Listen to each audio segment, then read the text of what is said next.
right, I'm going to go ahead and call the Transportation and Public Safety Budget Committee to order. Representative Resman and Representative Victors are on WebEx with us, and we currently have a quorum in the House. Do we have any bill introductions? Do I talk often? Probably not. Seeing none, we'll move on to the next item on the agenda. Again, as we mentioned earlier, just so everybody knows, I'm going to move the budget recommendations of the Adjutant General and Sentencing Commission to Wednesday. So that'll be at the same time as KBI and C-Post. We'll get an amended agenda out to everybody as soon as we can. That'll make it go a little bit easier and have more time for questions as we do the KBI and C-Post tomorrow. So, any other questions, thoughts? Okay, with that, we'll go ahead and get started with Kansas Adjutant General's Department. The Adjutant General has another commitment at 4, so is that correct, General? So we'll get Merle through this and then we'll get into the hard stuff. Thank you, Merle. You can go ahead and start. All right, Mr. Chairman, thank you. Good afternoon. Good afternoon, members of the committee. I will go through this fairly quickly to give the Adjutant General plenty of time. We're going to be looking at a document titled Adjutant General's Department at the top. It's got a red band across the top. Just as a reminder, the Adjutant General Department provides for the organizational and readiness training of the Kansas Air and Army National Guard, implementation of statewide emergency management programs, and Homeland Security for Kansas. Kansas National Guard has approximately 7,000 members across the state working in full-time civilian jobs and performing federal military duty during scheduled training weekends and summer camp sessions. All right, I'm going to move right on to, page 5, where we'll get into the budget analysis or request for FY22. You can see at the top of that table on page 5 that the 2021 legislature, so last year, appropriated $60 million, including $9.6 million SGF for the Adjutant General's Department in FY 2020. There was one adjustment to that subsequent to the legislative session. That was an SGF reappropriation of $3.6 million from FY 21 into FY 22. Moving down on that table, you'll see the agency revised estimate. The agency requests a revised estimate of $167.2 million, including $13.5 million in FY22. This is an all funds increase of $103.7 million and an SGF increase of $358,247 above the FY22 approved amount. So let's review some of the changes, the adjustments that led to that result. Item number 2 is an agency supplemental request for deferred maintenance. The agency requests $638,000, including $319 SGF, to begin renovation and modernization of 38 armories and other National Guard facilities in FY 2022.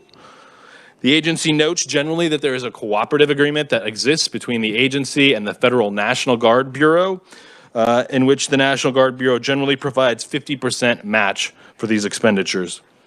Supplemental number 2 is for rehabilitation and repair. The agency requests $166,666, including $83,333 SGF for additional routine rehabilitation and repair among the 38 armories. Just to clarify, when we say deferred maintenance, we're really talking about large restoration projects at the armories.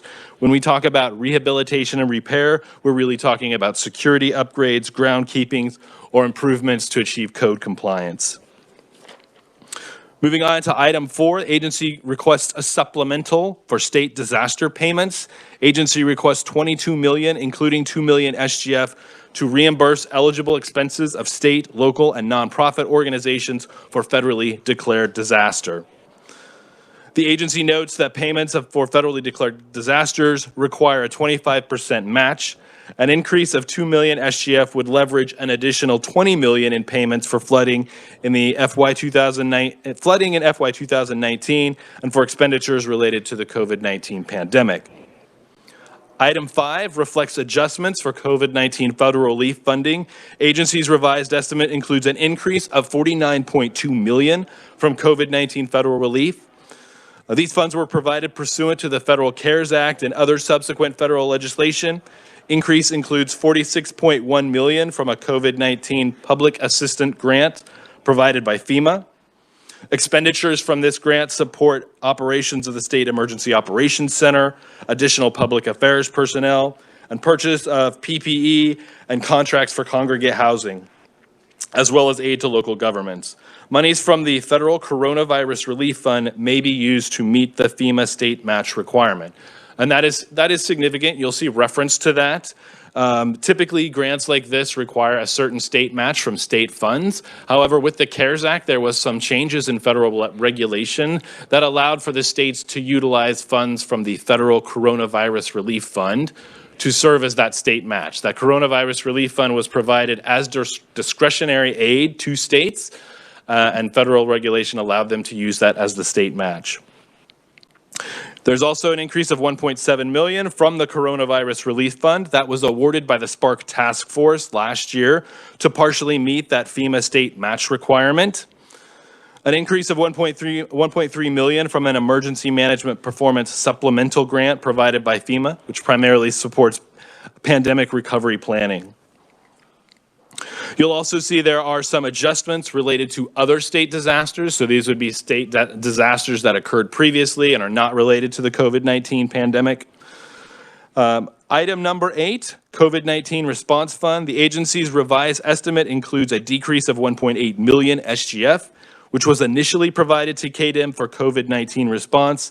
The decrease is due to the use of federal relief funds to offset SGF monies allocated for this purpose. So initially, early in the pandemic, the State Finance Council and the legislature appropriated some state funds to serve as that state match purpose for those federal grants.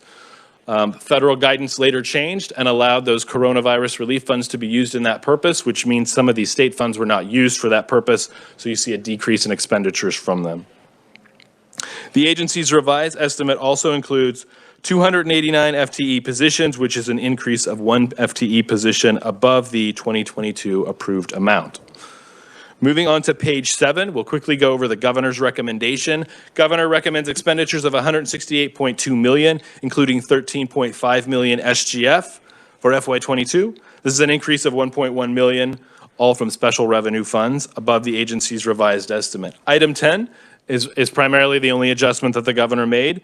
The federal EMPG supplemental projects. The governor recommends an increase of $1.1 million from special revenue funds for the Division of Emergency Management to update recovery plans with lessons learned from the COVID-19 pandemic. This expenditure includes $525,000 from the State Emergency Fund to provide state match for $525,000 from the Federal Emergency Management Performance Grant Fund. Recommendation includes transferring the unspent balance of the State Emergency Fund, which is $8.6 million, back to the State General Fund. These expenditures were initially SGF monies approved by the State Finance Council for expenditures in response to the COVID-19 pandemic. However, federal relief funds became available for this purpose. And the governor recommendation includes 289 FTE positions, which is unchanged from the agency's revised estimate. And so that concludes FY22. I can move on to 23 or stand for questions. Does anybody have any questions? Some of this stuff about the flow back and forth for emergency funds from disasters can get real confusing. So, yeah, go ahead, Representative Delpert. Thank you, Chairman. I'm flipping between page 6 and 5. So on page 6, number 8, COVID-19 state response funds, I believe that's going over to page 5 is number 8. Is that a correct statement? That.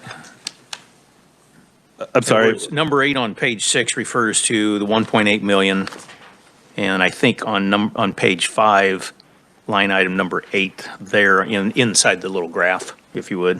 Mm-hmm. Is that the same figure that we're looking at?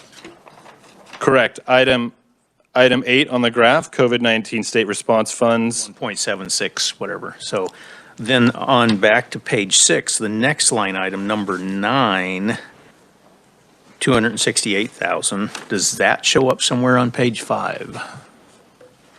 Yes, on page 5, line item number 9, all other adjustments. 276. Well, you got 276 on one and 268 on the other, why aren't the numbers jiving? Right, so that $276,621 is the total of all other adjustments. Within that total of 276, there was a specific decrease of 268,755 related to a decrease in debt service. So then other was other, if you will. So the delta or the difference between that would be other adjustments probably related to Capers contributions or. Okay, thank you. Other questions from Earl? Okay, if not, let's start on with 2023. All right, looking on page 9, summary of budget requests for FY 2023. I'm looking at the bottom of page 9. The agency requests $199.7 million, including $94.5 million SGF for FY 2023. This is an all funds increase of $32.5 million and an SGF increase of $81 million above the FY 22 approved amount.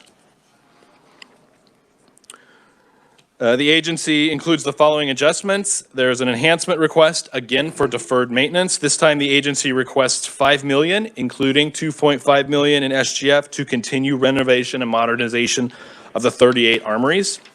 Item 2 is an enhancement, again for rehabilitation and repair, this time requesting $1 million, which would include $500,000 SGF for additional routine repair and rehabilitation among the armories.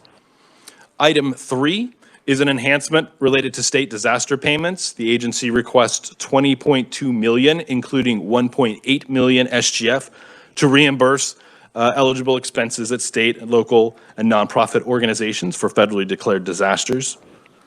Item 4, enhancement for KDEM positions. Agency requests $610,910, all SGF, for the addition of 8.5 FTE positions in the Kansas Division of Emergency Management at the State Defense Building in Topeka. In addition to their primary roles, these positions would augment the State Emergency Operations Center during periods of activation. And you can see a variety of those positions are described. There is additional or more detail on those positions on page 15, which really breaks down each position's description. Item 5 is enhancement for the Kansas Intelligence Fusion Center. Agency requests $201,686, all SGF, for 2 FTE analyst positions at the Kansas Intelligence Fusion Center in FY 2023.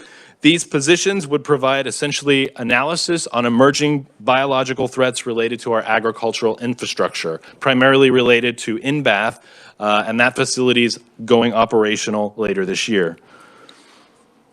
Item 6 is an enhancement for the State Defense Building remodel. Agency requests $21 million, all SGF, for the complete remodeling of the current State Defense Building. State Defense Building houses the State Emergency Operations Center, as well as offices for the Kansas Division of Emergency Management.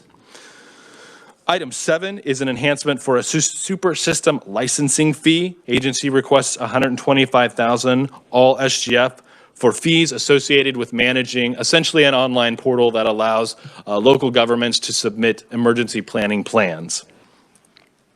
Item 8 is an enhancement for a new armory in Hays, Kansas. You will see the agency notes ARPA next to this, and I'll explain that in a moment. The agency requests $18.1 million, all SGF, to establish a new National Guard armory in Hays. The estimate includes the purchase of a 15-acre site and the construction of a 49,000 square foot National Guard Readiness Center. Agency suggests that discretionary funds provided through the Federal American Rescue Plan Act may be suitable to be used instead of SGF for this purpose. And you'll see the agency notes this and a couple other enhancements as well. Item number 9 is an enhancement for deferred maintenance / ARPA. Agency requests $35.8 million, all SGF, to address deferred maintenance among all remaining National Guard armories. So essentially, the agency is indicating that this $35 million plus what they've requested would accomplish all of their deferred maintenance needs. Agency suggests again that ARPA funds may be suitable for this purpose. Item number 10 is an enhancement related to the warehouse. Agency requests $6 million all SGF for the purchase of a warehouse at Forbes Field in Topeka to enable storage and statewide distribution of PPE and other emergency supplies.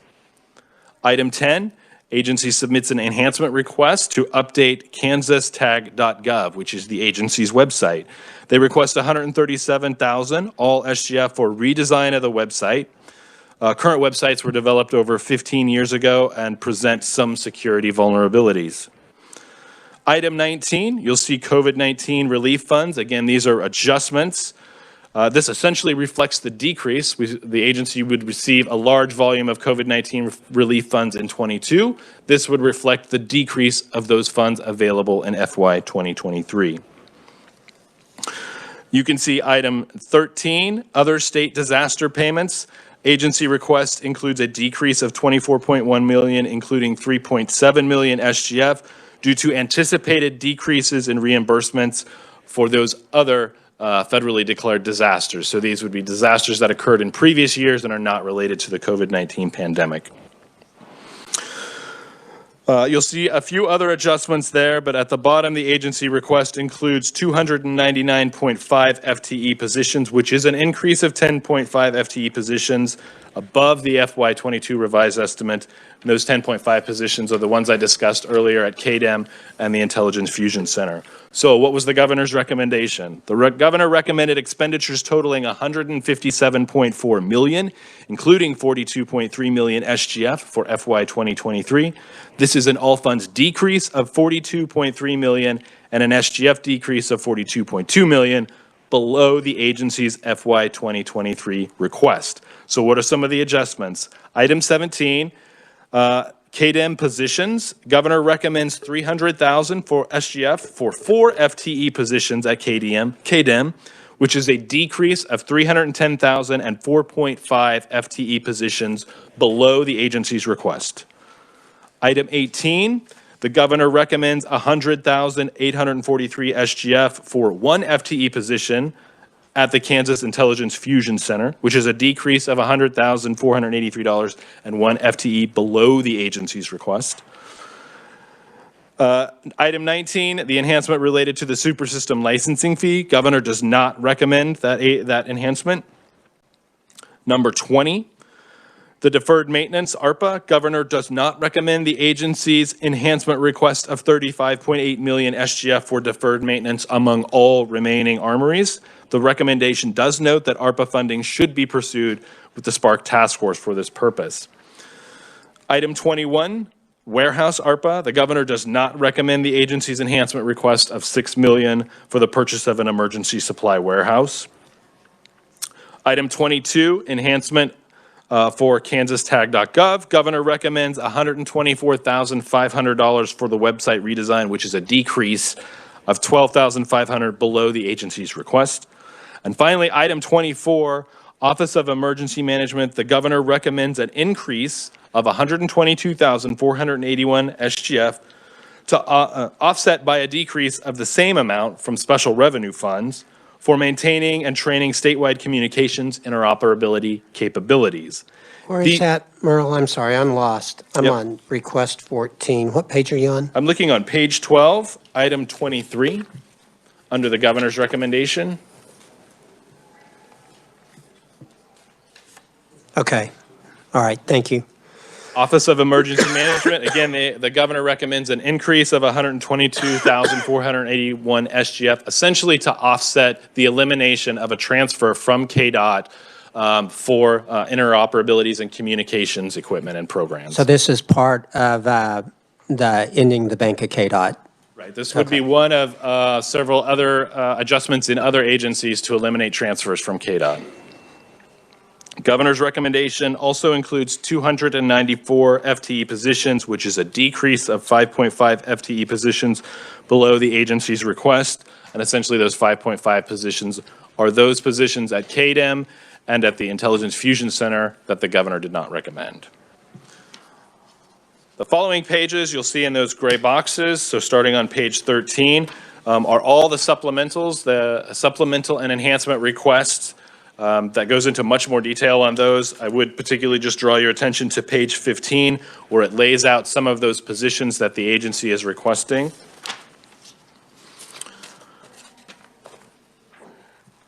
And then starting on page 21, you'll see analysis at the program level of each of the agency's 5 major programs.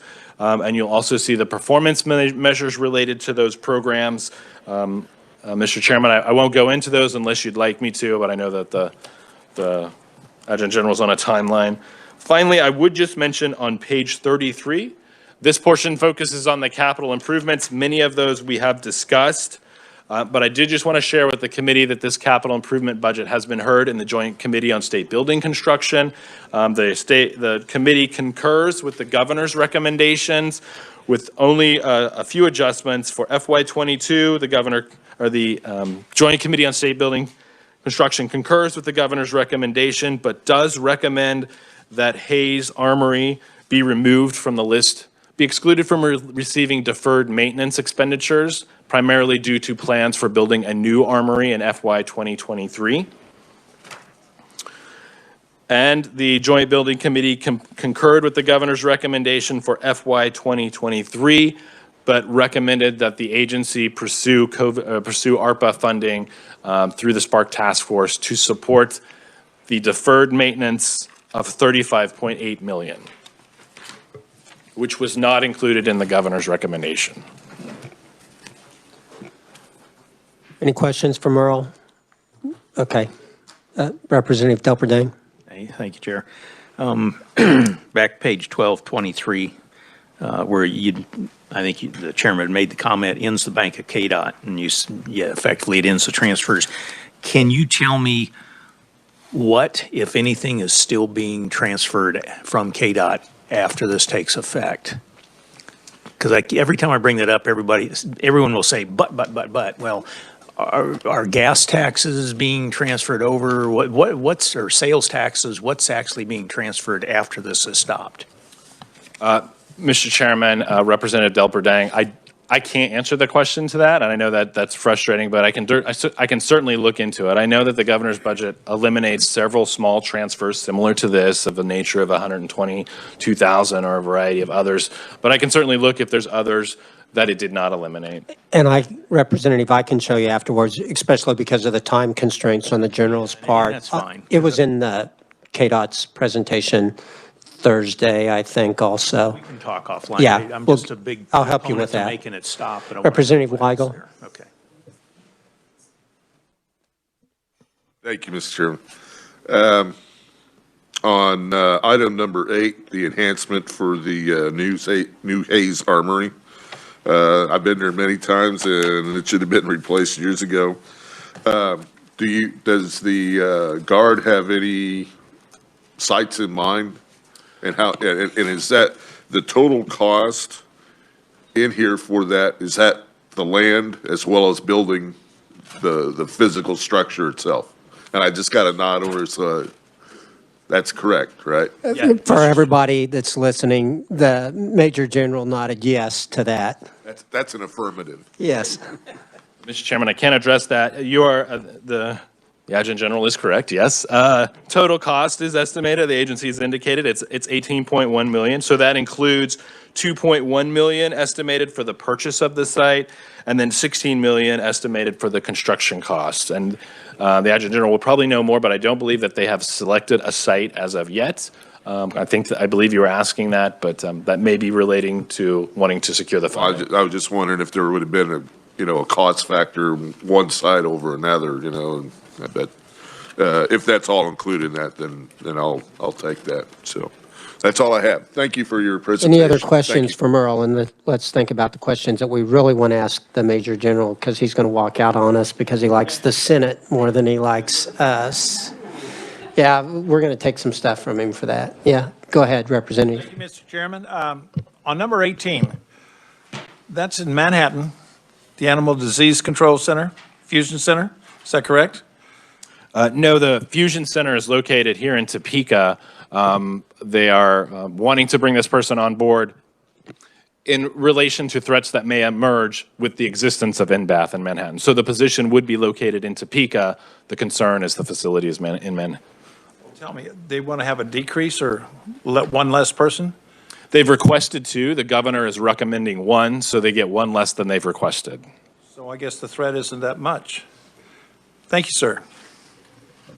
Other questions? Okay, seeing none, welcome to the committee, General Welshar. Help me with that. Is it Weishar? Is that Weishar. Weishar? Yes. Okay. So Welcome to the committee. I run the risk here of, I'm hearing that the Senate is behind locked doors, so my 4 o'clock is no longer going to happen at 4 o'clock. So I run the risk of being subjected to more questions as a result of that. That's good. It'll help our recommendations out of this. And by the way, I hope no one from the Senate's listening, but it's good that they're locked up. They need that to happen more often. Go ahead. Thanks for, welcome to the committee. Mr. Chairman, members of the committee, I'm Major General Weishar. I'm your Adjutant General. Thank you for the opportunity to stand before you today to discuss the Adjutant General's Department budget request included in the governor's budget. As you well know, the Adjutant General Department is responsible for the operations. And now? Is this better now? Okay, how about there? Can you hear that? Okay. As you well know, the Adjutant General Department is responsible for the operations of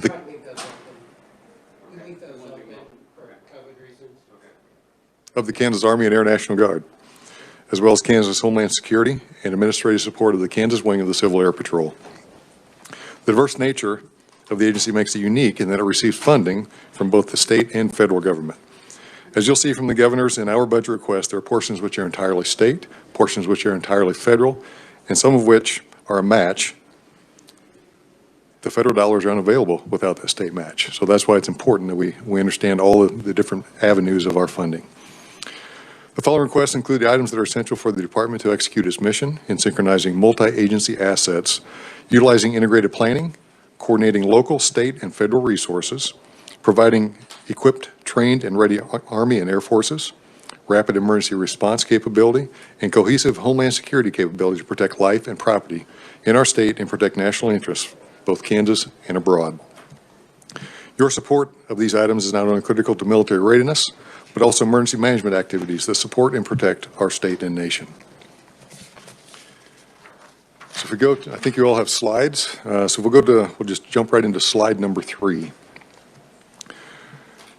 So slide number 3 is the actual budget numbers from FY21.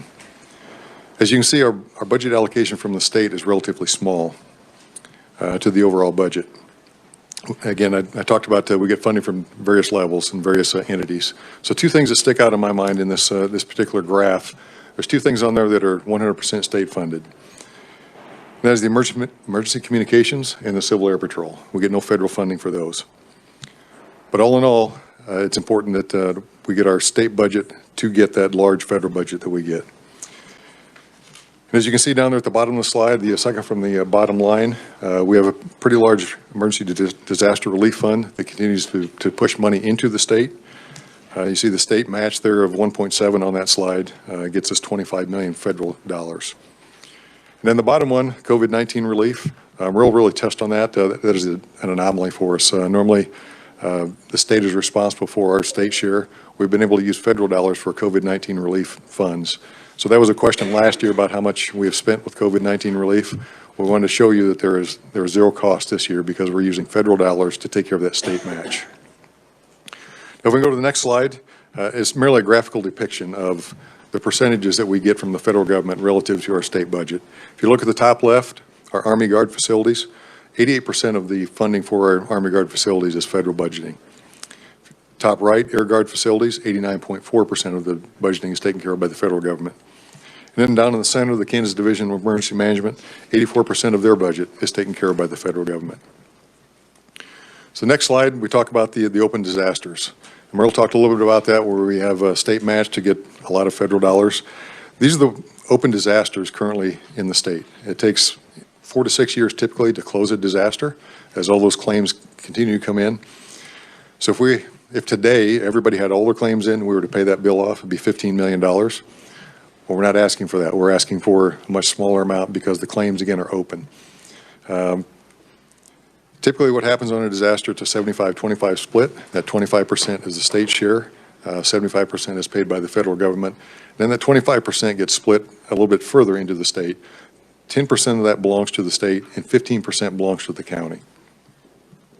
And again, you see down there at the bottom, probably the best number on there, the COVID is a blank. The federal government has taken care of all of that. If you go to the next slide, we'll talk a little bit about the past appropriations and what we've done with some of that money. Again, these slides were built as a result of last year's questions. So I'm trying to get ahead of your questions and let you know what we've done with some of your money. So the top line there, foundation repair at the Kansas City right in the center. Really old building, had a bad foundation that was causing much more damage, so we were able to use some of the money to do a foundation repair.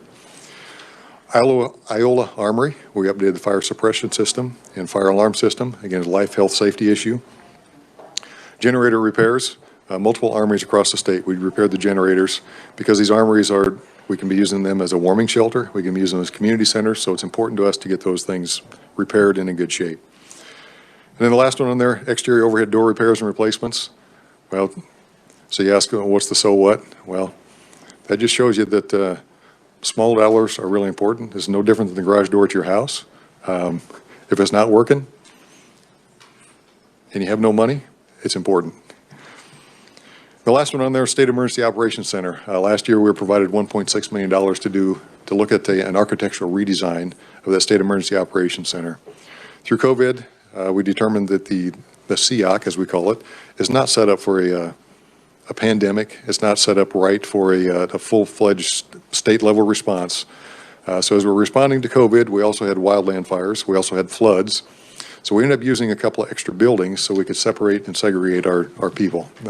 Again, it's important that they're there. We have emergency support function partners that come into the State Emergency Operations Center when it's operational. Simply not enough room, and it's not designed to be operational during a pandemic. Next slide, we'll talk a little bit about the large construction projects that we finished in the state. So the two you see on there were federally funded. They're both at Fort Leavenworth. We're able to build a brand new barracks and a brand new armory on Fort Leavenworth. Both of those started in 2018. We thought we were going to finish those early in 2021, but because of COVID, supply chain issues, employee sicknesses, contractors not able to show up, we finally got that to about the 99.5% completion in December. We're waiting on furniture and some IT stuff right now. We're planning on opening those facilities with a grand opening in March. So again, federal dollars, you see what those were up there, 19.7, 27 million came in to pay for those facilities. The next slide, the next three slides you'll see is where we ask for your support. So our number one priority for supplementals is deferred maintenance and rehab and repair. We've never had a solid budget to do rehab and repair and deferred maintenance on our facilities.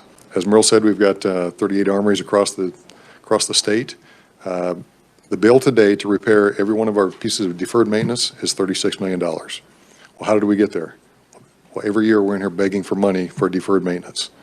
We have never had a solid budget that says, here's what we're going to have. I can't do any predictive maintenance because I get various amounts every year. So hence we are $36 million in the hole. I would not ask for $36 million because I won't get the federal match. If you give me $36 million today, we're leaving a lot of federal money on the table. So I'm not asking for $36 million. What we're asking for here gets us to the sensible version of I can repair these on an annual basis, I can take care of some of the deferred maintenance, and I can also match the federal funds because the federal government only has so much money they can match on an annual basis. Hence, that's why we came to the dollar amount we came to. About 70% of our armories across the state are in poor or failing condition. Representative Weigel, you said had been in the Hayes Armory and said it should have been replaced years ago.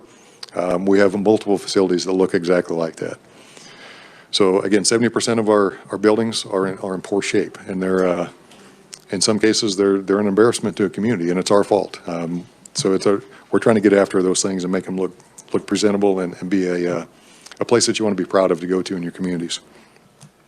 So go back with what we're looking for is predictable funding. So next slide is disaster funding. We talked about that a little bit earlier. We've got 6 open disasters. So the funding we're looking for FY22 is $2 million out of the state general fund. That'll get us $22 million worth of federal money. And then for FY23, 1.8 gets us 20.1 million. Then we go into the next line item there is the KDIM positions, the Kansas Division of Emergency Management. We're looking for 4 full-time positions. I can give you the breakdown of those if you want the breakdown. We asked for more than that, and we prioritized each one of those positions. So the top 4 that we prioritized were 2 geospatial and information system specialists. They build a lot of databases for us. They do a lot of predictive modeling. Anytime there's a disaster, for instance, grassland fires or wildland fires, they do a lot of modeling and prediction as to where this fire may move.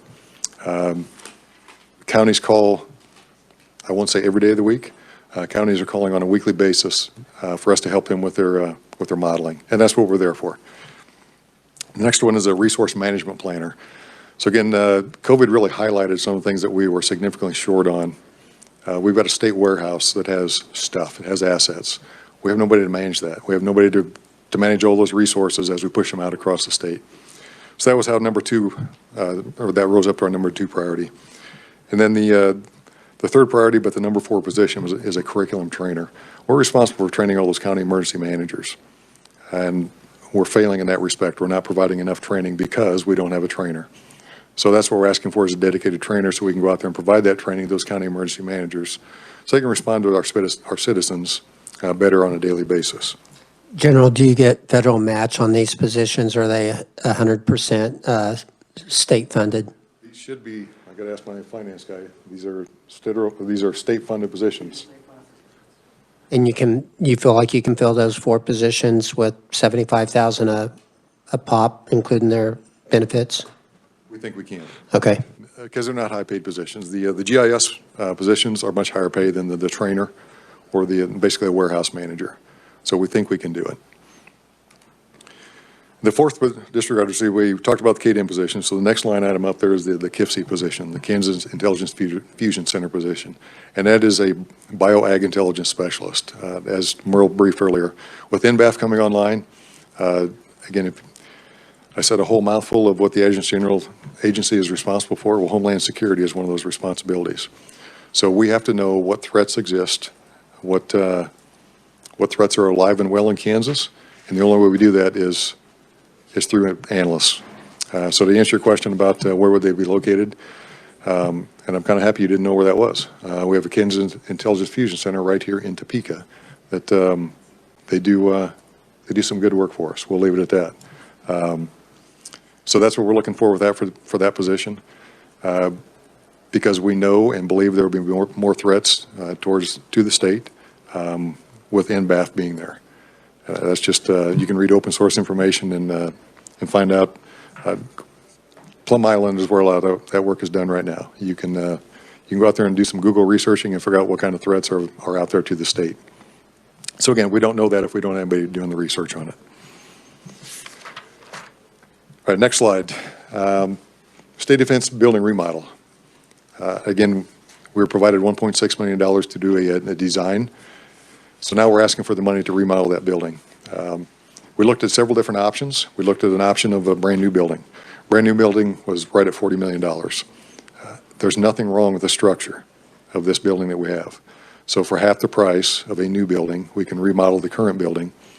And again, as Merle suggested, we've asked for ARPA money for that as well. The governor's budget suggested that that should come out of state general funds versus ARPA.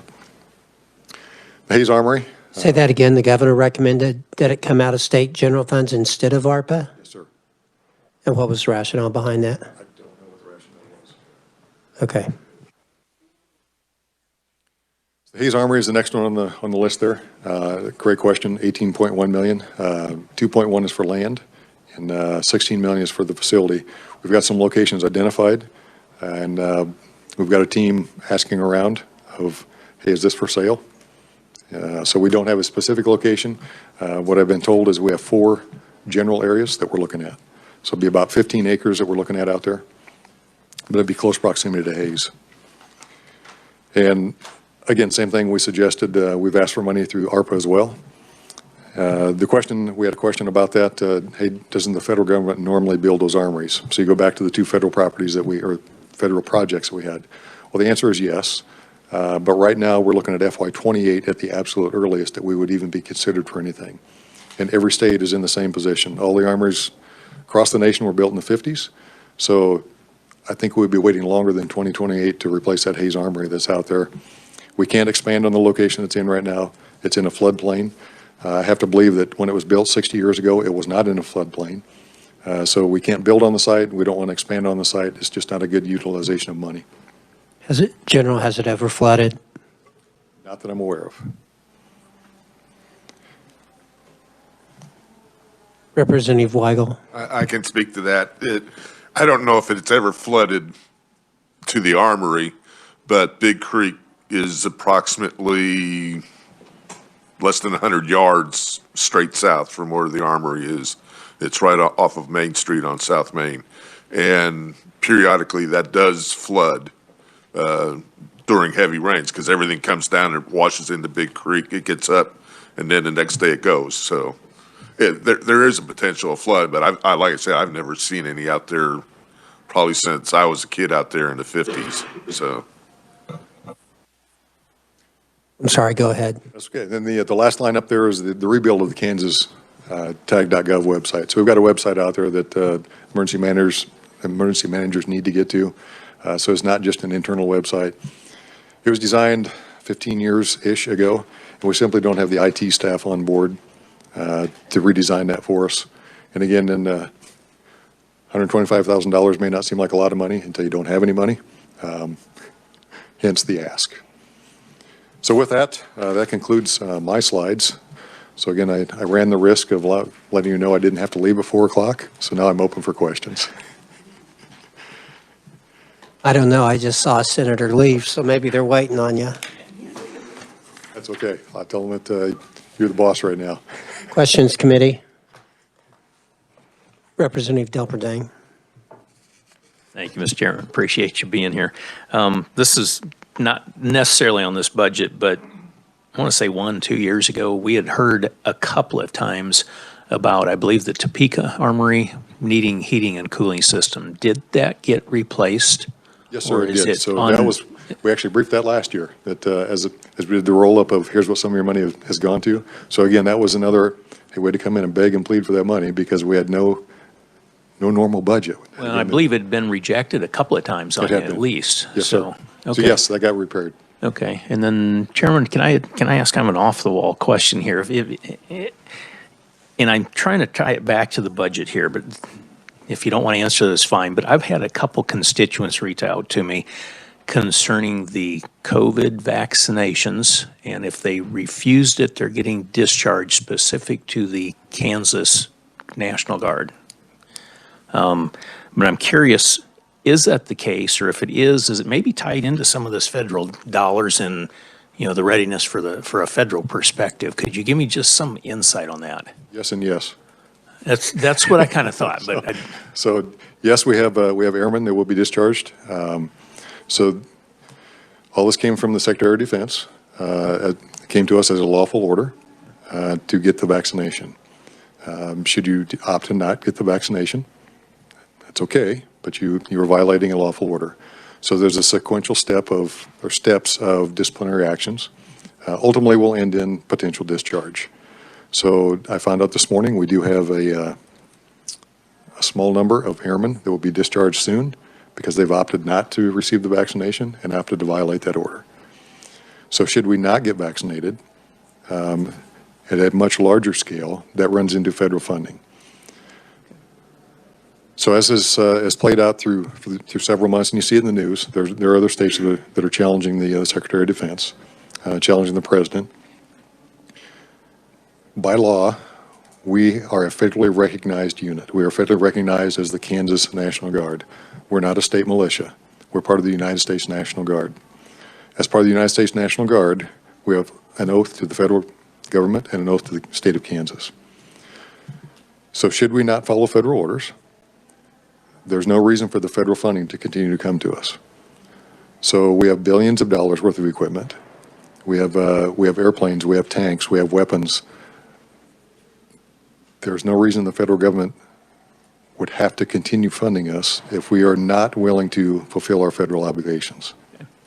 I appreciate you diving into it. I just wanted to hear it. I kind of thought that was the case, and especially when we're going through here and we're seeing not just the match, but the amount of match on the federal side, and I'm thinking we're probably jeopardizing that. Yes, Plus, that's I was exactly not correct. aware you had direct orders from even a higher authority, if you would, but, all right, thank you. Thank you for letting me ask that, too. Representative Ellis. Thank you, Mr. Chairman. Will they be honorably discharged?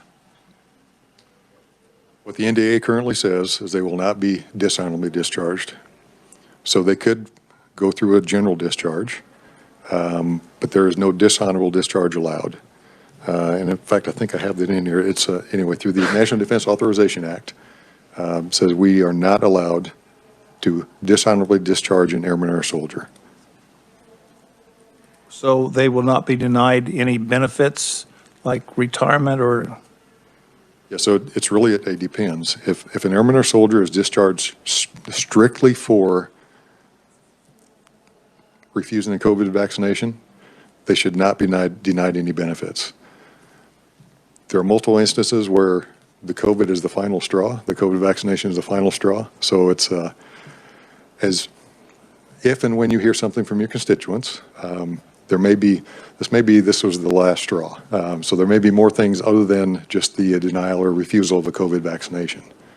So we'll answer all those questions when those constituent services requests come in and you ask, hey, what about Private X or Airman Y? We'll be happy to answer all those as well as we can. Thank you. Yes, sir. Thank you, Mr. Chairman. Any other questions, committee? So one of the things we've been charged with is to maximize the amount of projects that modernize, increase the efficiency or the health and the safety of our constituents with the use of ARPA funds, maximize that one-time deal. So you're telling me that the governor did not, basically you wanted to go ARPA on the state defense emergency, or your agency recommended to try ARPA on the state emergency remodel, and the governor changed that in her recommendation. Yeah, so we make the ask. Right. Again, I don't really care where the money comes from, if it's ARPA or state general fund. So we pursued the funding through both routes. So whatever the calculus was for the final answer, it's. Will you go ahead and apply for the funding and see if you get it? Absolutely. We still have that request in. Good, because, and I don't want to hold up any of the projects. I struggle with the Armory, and I'll just be honest with you. I want to get the federal match as much as possible. If it goes through ARPA, I probably really don't care.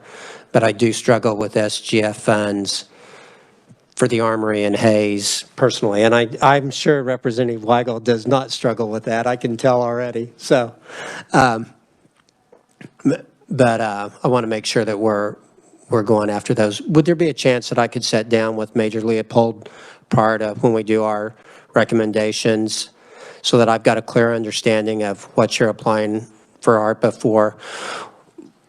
Another thing, and Merle brought this up to me, I generally, on these ARPA funds, I prefer to put that we consider the funding at omnibus if you don't get the ARPA funding, rather than we approve the ARPA funding and we take it out if you don't, or you do get the ARPA funding. Am I being kind of clear?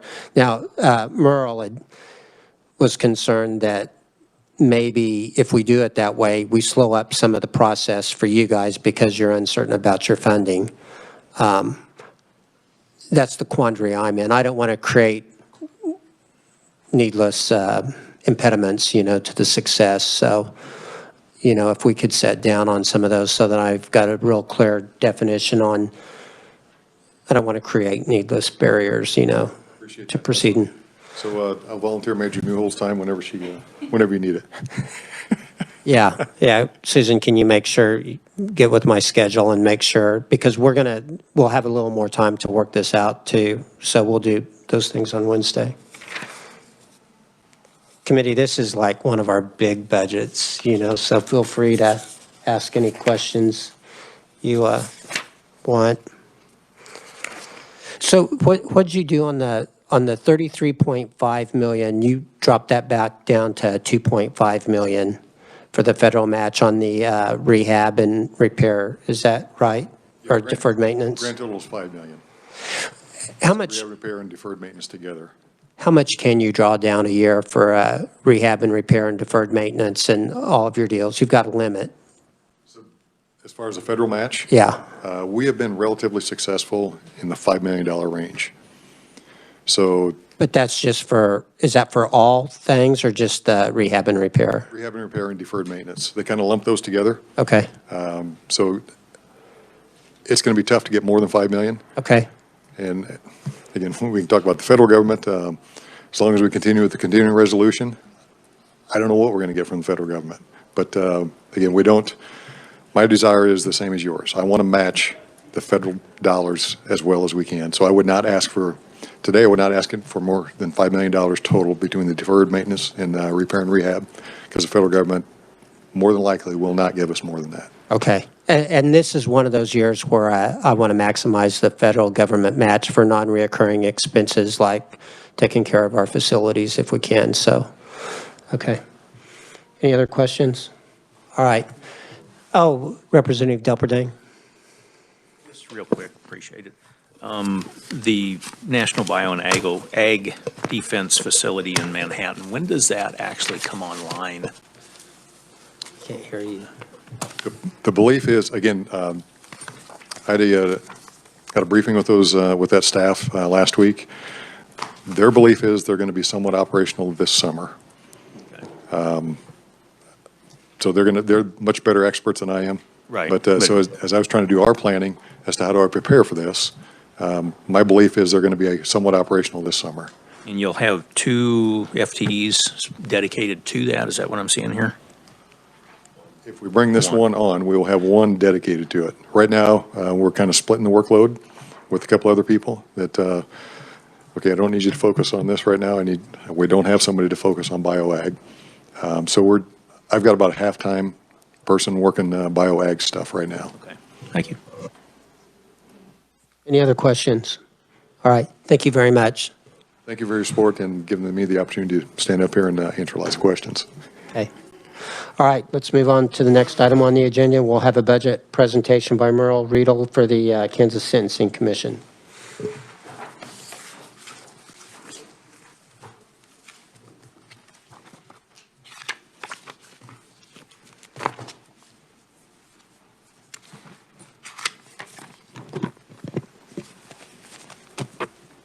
Good afternoon, Mr. Chairman, members of the committee. Again, for the record, my name is Merle Riedel. I'm going to be reviewing the budget request and governor recommendation for the Kansas Sentencing Commission. Again, it's another document, says Sentencing Commission at the top. It's got the nice orange public safety band across the top of it.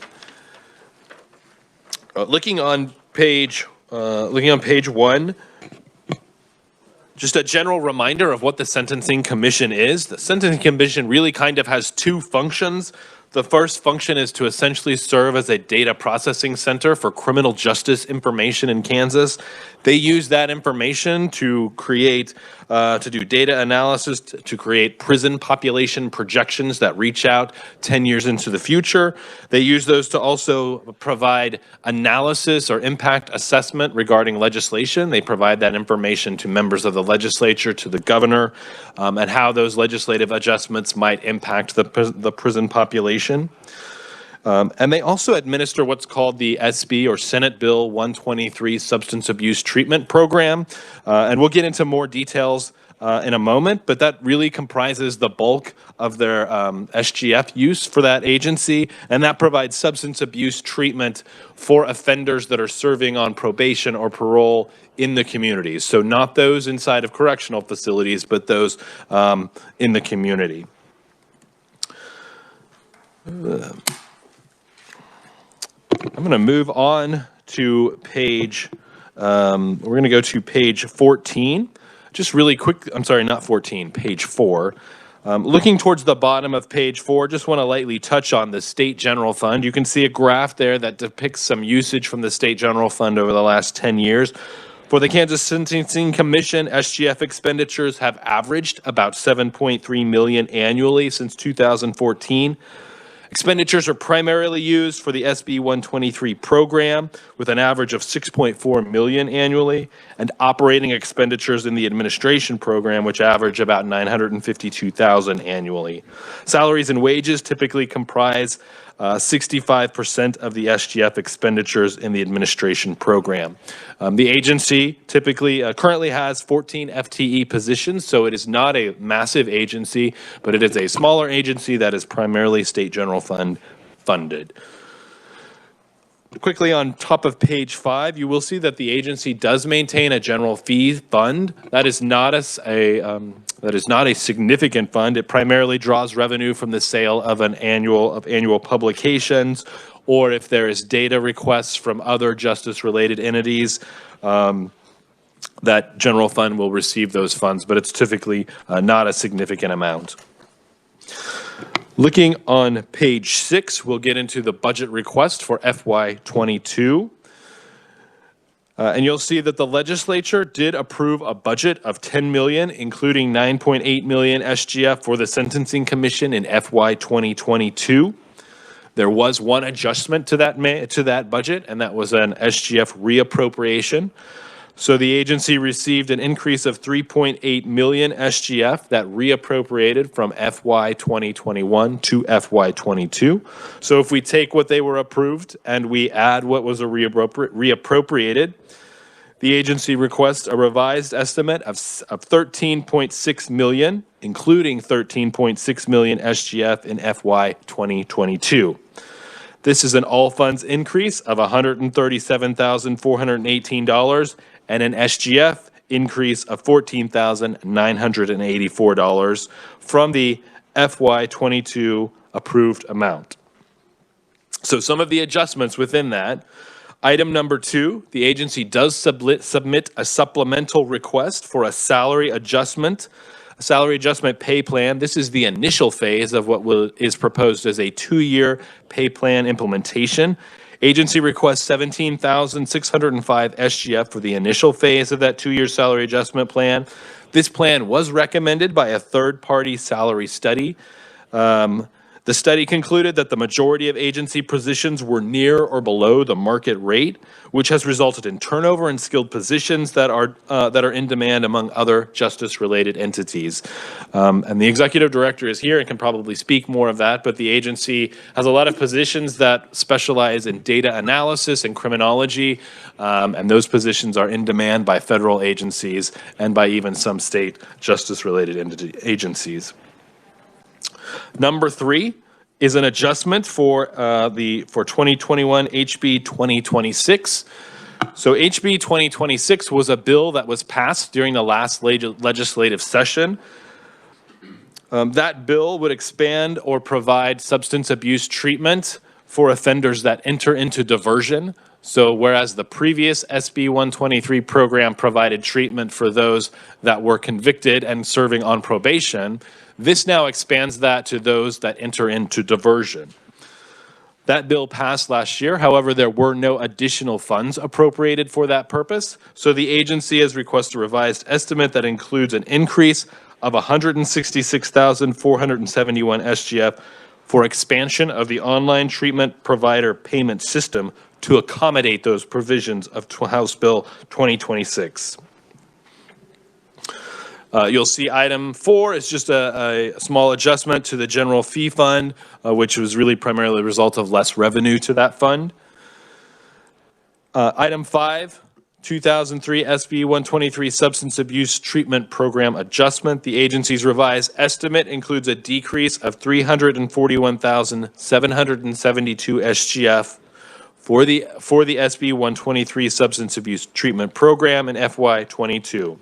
So there was a decrease in expenditures for that program, which is attributed to decreased admissions due to court delays resulting from the pandemic. These expenditures are payments to providers for community-based substance abuse treatment of persons convicted of certain drug offenses. The budgeted amount of $12.1 million So the amount that they're requesting is 12.1 million. That includes 618,000 for additional payments to treatment providers, which the agency notes is necessary for implementation of House Bill 2026. So when we discuss implementation of House Bill 2026, we're really talking about two primary expenditures. One is the actual payment to the treatment providers, which is the essence of the treatment program, but the other is an expenditure to expand the payment system that is an efficient process for issuing those payments. It allows treatment providers to request payment and allows the agency to efficiently provide those payments. Item number 6 addresses all other adjustments, which primarily is an increase related to technology upgrades to support virtual meetings, training, and increased travel.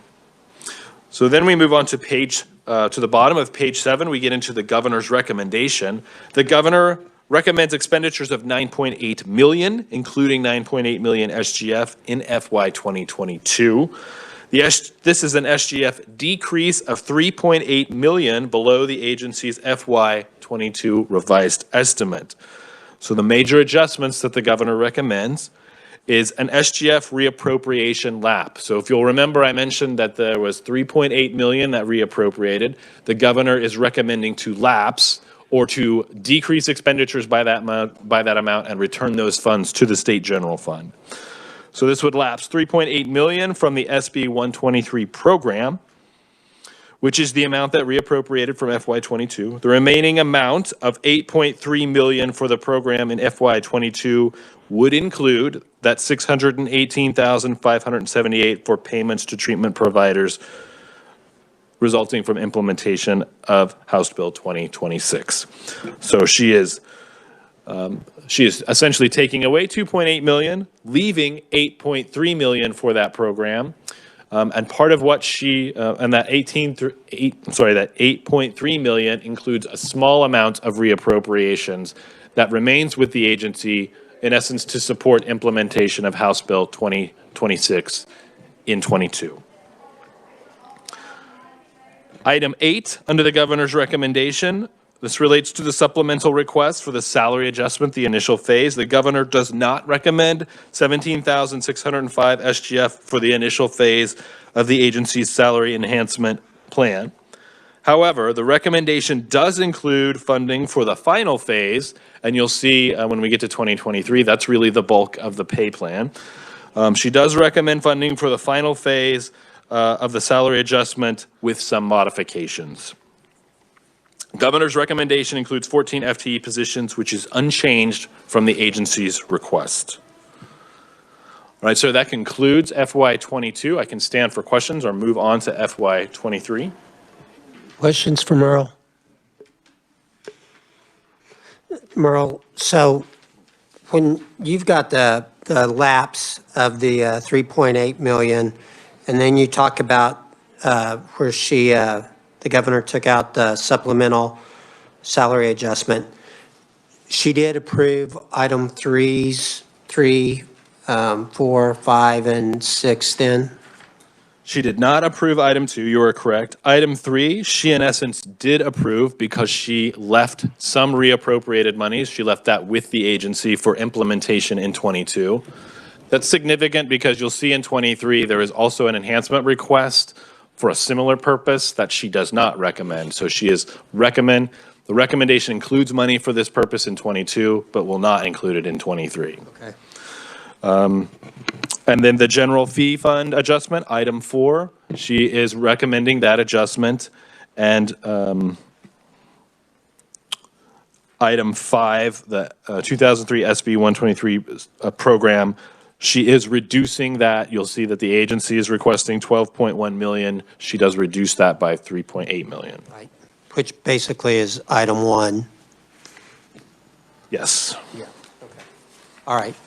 If there's no questions, we'll move on to 2023. All right, moving on to 2023. So looking on page 9, You'll see we begin again with the agency's request of $10.7 million, including $10.6 million SGF for FY 2023.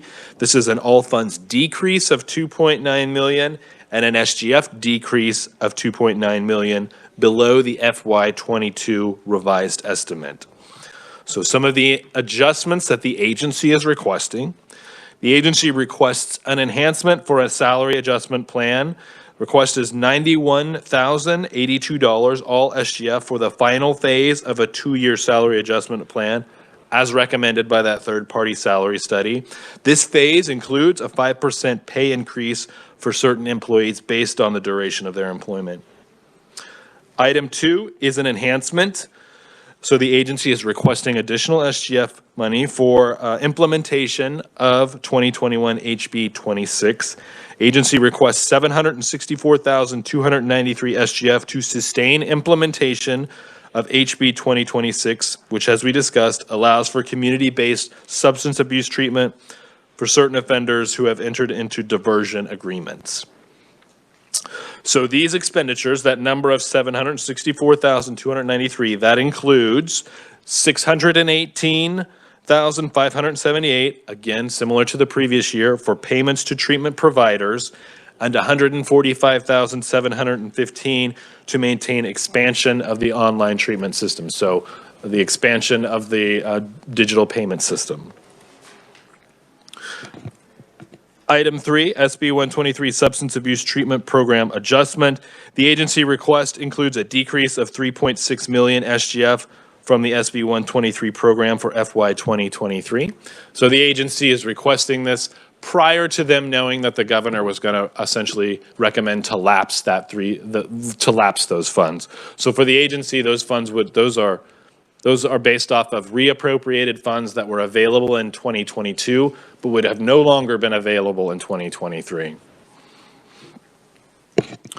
Technology, item 4, the agency request includes an increase of $166,270 SGF due to a technology, I'm sorry, let me rephrase that. The agency request includes a decrease of $166,270 SGF due to those technology expenditures that occurred in 2022 that will not reoccur in 2023. And the agency request includes 14 FTE positions, which is unchanged from the FY 22 revised estimate. So what did the governor recommend for 2023? Governor recommends expenditures of $9.9 million, including $9.9 million SGF for FY 2023. This is an SGF decrease of $764,293 below the agency's FY 2023 request. So what were those adjustments? If we look at item 6, this relates to the enhancement for the salary adjustment plan. The governor has modified that plan. Governor concurs with the agency's enhancement request to add $91,082 SGF for a salary adjustment plan, but recommends the plan be implemented in 1 year rather than 2, and excludes the executive director from the plan in FY 2023. The recommendation would include the executive director with agency staff as part of that statewide 5% cost of living increase. Item 7, remember the agency requested an enhancement for implementation of House Bill 2026. The governor does not recommend adding $764,293 SGF to sustain implementation of 2026. Governor's recommendation includes 14 FTE position, which is the same as the agency requests. So moving on, if you look on page 11 and page 12, those describe their supplemental and enhancement requests in a bit more detail. I also personally find the table at the top of those much easier to figure out what the governor actually was recommending and what she didn't recommend. And you can see the remainder of the pages are primarily a detailed analysis by program. And again, there's really 2 programs for the Sentencing Commission. That includes their administrative program and their SB 123 Substance Abuse Treatment Program, which is really all other assistance to local providers. So that's primarily funds going to treatment providers. Those pages also include statutory references for for those programs and includes performance measures. You'll see on page 15 for the administration program, item 1, prison population projection error rate. The Sentencing Commission annually produces prison population projections that are typically highly accurate. They have a high standard of either plus or minus 5%. However, you will see some variations or deviations from that in FY20 and 21 that are more significant, and that's primarily attributed to a lot of the challenges in accounting for how the pandemic would impact the prison population. So that concludes my presentation. I can stand for any additional questions. Any questions for Merle? Okay, if not, welcome to the committee, Scott. It's your, do we have a question online? Yeah, I do. 'Cause, I don't know how to get your attention other than just busting in like this, but Logan needs to tell us how we need to get our attention. Do we have a raise your hand or something? And you're looking for raise the hands? Or text, how do we text Logan too if we want to get on? If he's on WebEx, he should be able to message me directly. Yeah. Well, anyway, we can work on some of that. But anyway, welcome to the committee, Vice Chairman Resman. I hope you're doing well. yes, I'm fine. Hey, I just wanted to make sure that we are funding the House bill that we passed a couple of years ago to some extent, at least, that we're, Would that be 2026, do you think? Is Yes, that the one 2026. for the diversion, Scott? Okay. so we are funding it at $145,000. That's correct. Just wanted to make sure. Well, he's nodding his head back and forth. I think once we get him up here, we'll get a little more information on that possibly. So as a matter of fact, let's welcome to the committee Scott Schultz, unless anybody's got any other questions for Merle.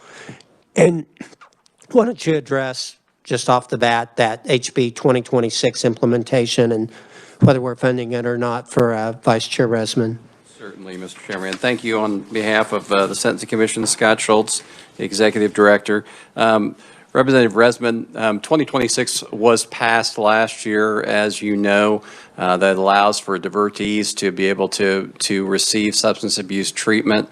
There was no, because as you know, a lot of these bills run parallel to the budget bills.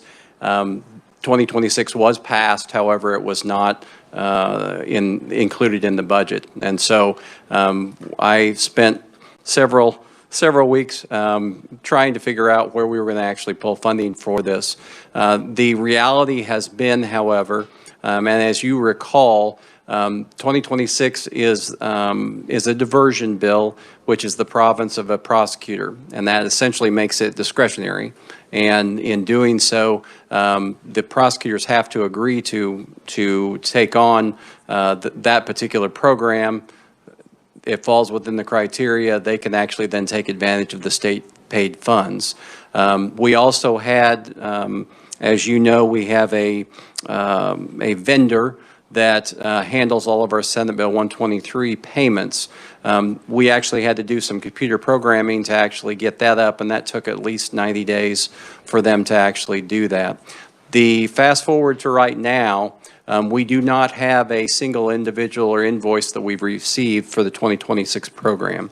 And so that's going to kind of precede what I'm going to kind of talk about as far as our request for funding going forward.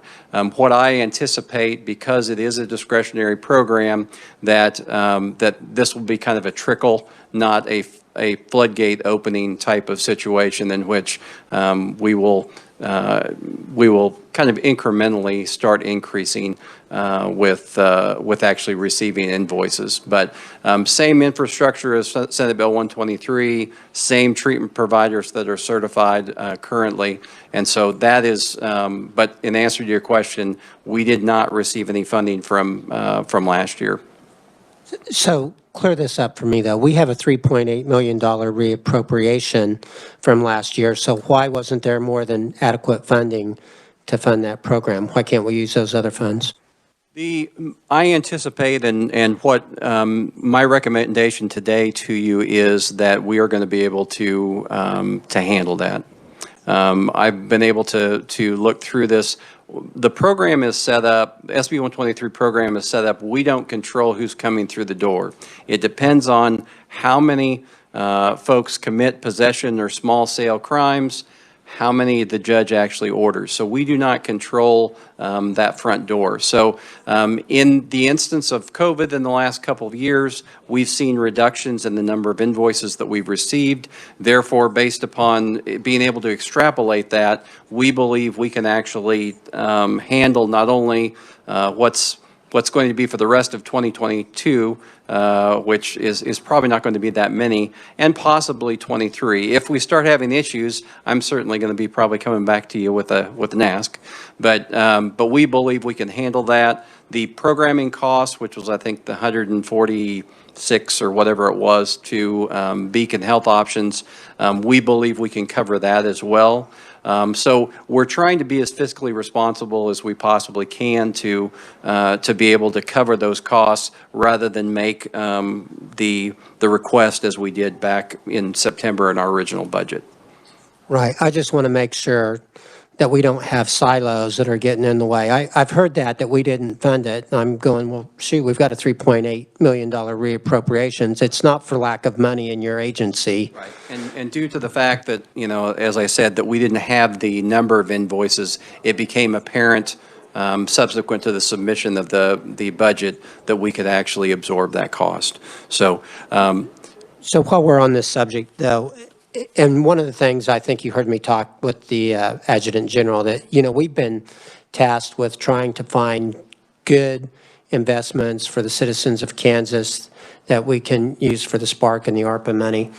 And Merle, real quickly, did you tell me she did fund the 166 or she didn't fund the 166, the governor? For FY22, the governor does recommend using reappropriated funds for that 166 for FY22, but For the online treatment provider payment system? that is correct, yes. So if you look on page 7, item 7 under governor's recommendation, the recommendation would lapse 3.8 million from the SB program. Second sentence, the remaining amount of 8.3 million, so that's what she left. That would include the 618,507 for payments to treatment providers. But wait, I'm sorry. You're asking about the. I'm asking about item 3. Is that a technology upgrade that you're doing internally? that's Item 3. essentially what they had to do to include the 2026 individuals in with the vendor. Yeah. So it's already been done? Item 3? We're on the verge of contractual negotiations at this point, but yes, they're basically done the work. But is the work going to be done on an internal computer system, or is it going to be with an external service provider? It's a portal that will allow for, just like right now, the treatment providers can actually go online, submit their invoices. It'll be the similar system or platform. It's in-house. It's in your agency. Through our vendor, the vendor You've got a itself. vendor that Yes.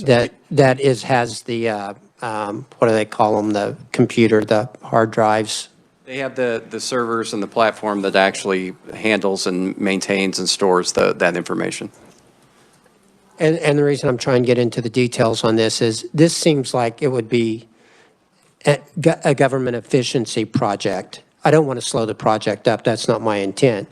But if we can have ARPA and Spark funds through their subcommittees fund this, you know, one of their prime things is health, and it's mental health.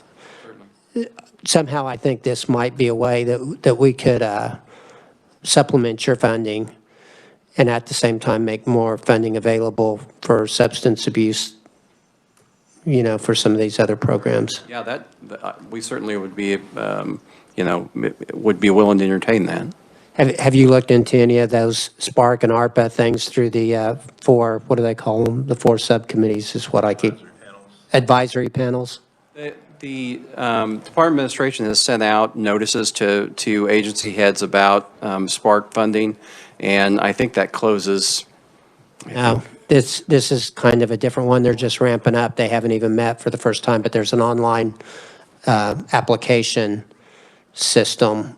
I mean, it's starting to pick up a little bit. We can get you the information on that. Okay, that would be wonderful. Thank you. Yeah, and let's see where that goes. Okay. Sorry to. Thank you, Mr. Chairman.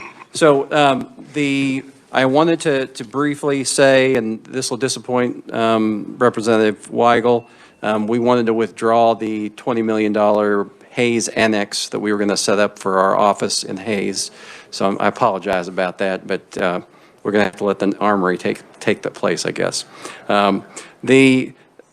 Since the budget was actually submitted, we have actually introduced House Bill 2517, and I wanted to make the committee aware of this, would ask at omnibus to actually include this, but the request essentially, and the bill is actually being worked tomorrow in House Corrections. The bill essentially would transfer a position, a Senate Bill 123 position from KDOC to the Sentencing Commission. It's I've included in my testimony, I think on number 3, but it's a program consultant 2 position. This is as far as the evolution of the program, she's actually doing certification of providers, and this would essentially move this in-house to the Sentencing Commission. No cost to the state. It's basically transferring the position and the funds from DOC to the Sentencing Commission. We've conferred with Secretary Zamuda. He has no objection to this actually occurring. So would ask, in addition to what our request is, to maybe take that up at omnibus. Merle did a fantastic job, as he always does, as far as our current financial status. I think that we've already discussed the salary survey. If you want to talk about that a little bit more, we've already talked about that in the separate compensation hearing. I'm happy to go back over that if you would like. From a performance-based budget standpoint, I'll tie that to the salary survey as well, because we have to have good people to be able to, the skill sets that are required for us to do the modeling that we do, we have to have good people to be able to do that. And if we don't, that has a significant effect or an impact on us, all of us as taxpayers. Why is that? If we can actually, the modeling that we do has been extremely accurate. We've had several requests for us to actually do the consensus revenue estimates because they've been so extremely accurate. The 2% is simply actually the error rate that we've had has been, that's actually been way out of our wheelhouse of what we normally do, but for COVID the last couple of years. If you look back 10 years before that, our average was 0.3% that we were off as far as our error rate. And that it was essentially trying to tell 10 years out what the projection of the prison population is. Why is that important? So we don't spend $250 million to build a new facility or facilities around the state to incarcerate people. So that's why our numbers are, we're an objective agency, we're standalone, we're not beholden to DOC, KBI, AG's office, and I think that's a good idea. That the data is what the data is, but we need people to be able to actually run the models and be able to do the analysis. We are severely under in terms of our, most of our positions, with the exception of a couple, are actually well below what market is. The salary survey brings them up, just brings them up to market, not let alone actually going above that. So we certainly would ask that that recommendation be made for 23. And for that matter, that the governor's recs for 22 and 23 essentially, with the exception of the 2517, be adopted. We are, at this point, we are well within the range of what we can handle as far as our pass-through funds, as far as SB 123 is concerned, and we're holding the line as far as our operational budget is concerned. Again, part of the issue that we run into is I can't go any farther. When I have a set amount of money in my, as far as my salaries are concerned, I have one position right now that we're we have about $7,000 or $8,000 for, because I've had to rob Peter to pay Paul, because have a new research director that has a master's degree, a law degree, and is going to get his PhD pretty quick here, we have to pay the money to actually keep those folks and retain them. So with that, stand for any other questions, but certainly appreciate the opportunity to address you today. Questions, committee? Gosh, you got all the hard stuff done early. I apologize about the annex, though. I apologize about that. Is John got any, Representative Resman have any questions, or Representative Victors? No, thanks. Okay, all right. Thank you very much, Scott. Okay. All right, committee, we're going to work the recommendations on these Wednesday then, so that we don't have to stay late, and it'll give you a little more time to think about any recommendations you want to make on these two budgets. So if there's nothing further before the committee, we're adjourned. Thank you.